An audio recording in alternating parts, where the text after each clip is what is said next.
Section 11.1 has to do with three-dimensional figures.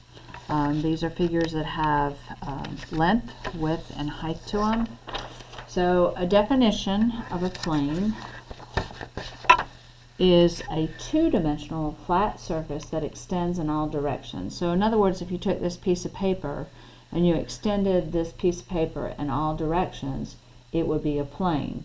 As it is right now, it's called a partial plane. If you look at like a whiteboard would be a partial plane, but if you could extend it in the height and the depth, and you could just go in all directions on a flat surface, it would be a plane.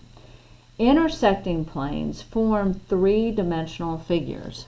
So you've got this, if you will, this is a two-dimensional rendition of like a cube. Okay, on this cube it has what we call 6 faces.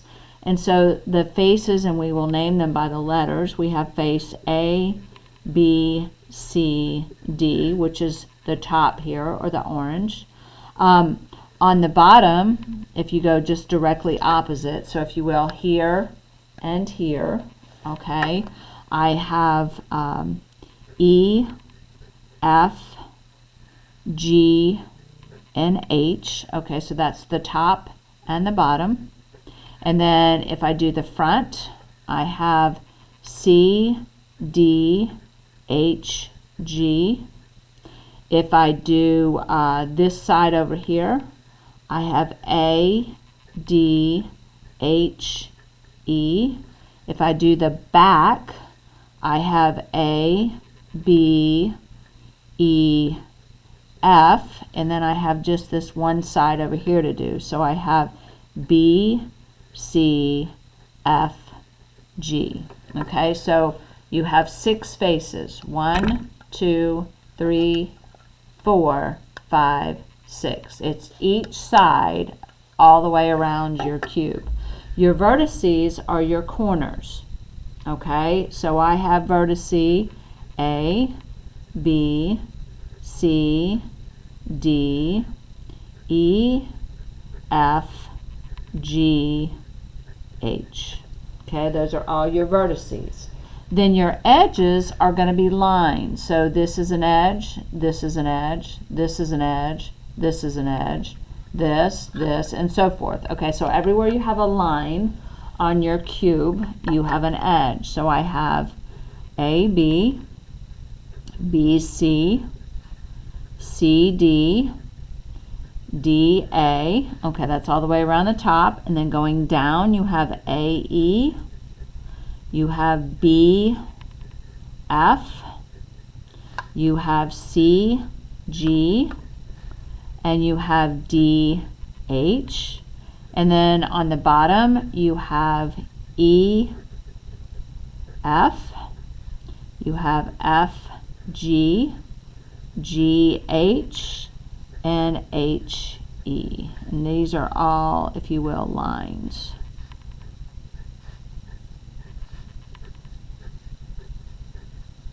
So these are quadrilaterals, or four-sided figures. These are points because they're the corner points here, and if you were talking about like rays, those would be your corner point, and then these would be lines. So there's certain three-dimensional shapes that you need to be aware of. You have what's called a triangular prism. Okay, and so these are the triangular prisms right here. This is the three-dimensional form of it. It has 2 bases. The bases are always going to be the shape of your first word. So the triangles are here and here.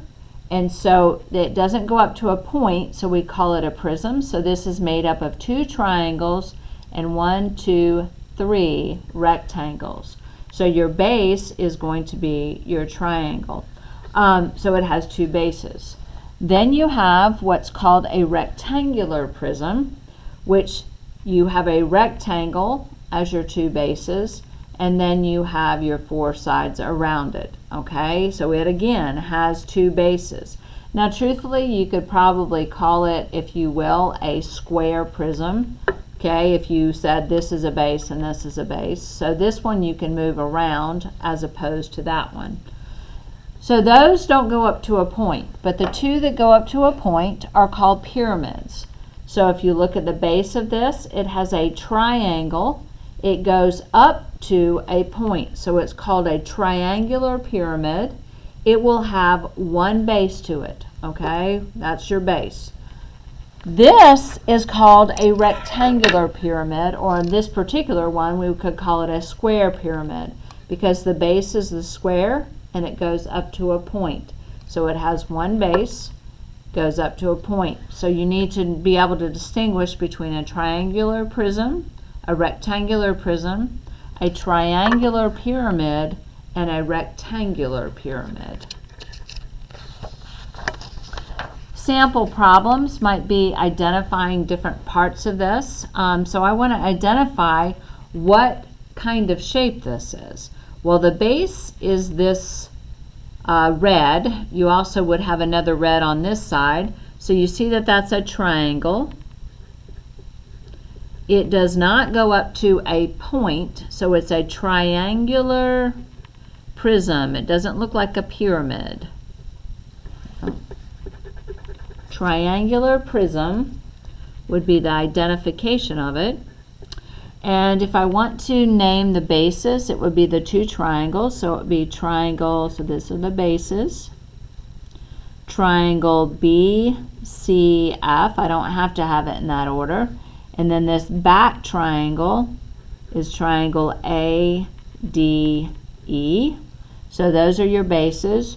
Your faces not only include those two bases, so I can rewrite that, base C, BCF, and ADE, but it would also include each of these yellow sides. So those are triangles. These would be rectangles, so you have A, B, F, E. On the bottom, you would have D, C, F, E. Now you can go D, C, F, E. You couldn't go D, F. You can't go across the figure. You have to go in the order of which those points go in. Okay, so I've got the front right here. I've got the base right here. Now I need the back. The back is A, B, C, and D. So those are the faces. The edges,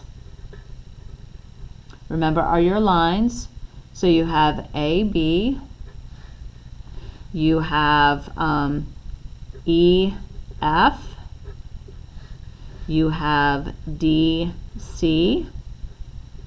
Okay, so I've done here, here, and here. I also have F, C, which is here. And I have E, D, which is there. And then, let's see, I would need all the ones that go down. So I would need B, F, B, C, and I would need A, D, and A, E. So those are the edges. The vertices are all your corner points. So those are going to be all of your letters.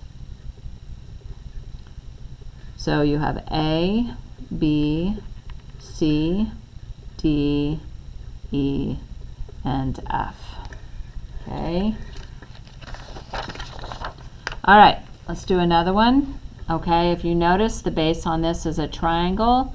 It goes up to a point, so it's more like this one, if you will. Okay, so it is a triangular, and it goes up to a point, so it's a triangular pyramid. Okay, the base on it would be the bottom, or in this case, it is going to be triangle A, C, D. Your faces would include not only the base, so triangle A, C, D, but it would include each side. So there's 3 other sides. They all are triangles. So B, C, D, which is this side. And then at triangle A, B, D, which is this side. And then the back on it would be triangle A, B, C. Okay, then your edges, remember, are all your line segments. So I have AB, I have BC, and I have BD. So those are all the ones that are coming down. Then I have AC, I have CD, and I have AD. Then you have vertices, which again are all your points. A, B, C, and D. And if you're having trouble picturing this two-dimensional figure as a three-dimensional figure, I encourage you to go find a three-dimensional figure that looks somewhat like that in your house. And that way then you can look at it and kind of judge the three-dimensional based on the two-dimensional.